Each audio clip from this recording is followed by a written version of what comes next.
உலகம் முழுவதும் பெண்களின் கல்வி உரிமைக்காக போராடிய இளம் பெண் வீராங்கனை தான் மலாலா யூசப்சாய்.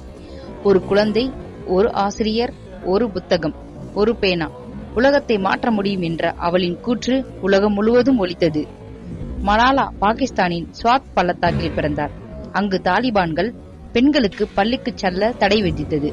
ஆனால் மலாலா தனது தந்தையின் துணிச்சலுடன் கல்விக்காக குரல் கொடுத்தார்.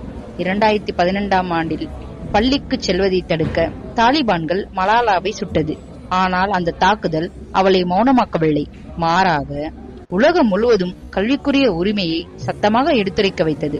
பின்னர் மலாலா உலக நாடுகளில் கல்விக்கான தூதராக மாறினார். 2014ஆம் ஆண்டில் வெறும் 17 வயதில் நோபல் அமைதி பரிசை பெற்றவர். அது வரலாற்றில் மிக இளம் நோபல் விருதாளர் என்ற பெருமையை தந்தது.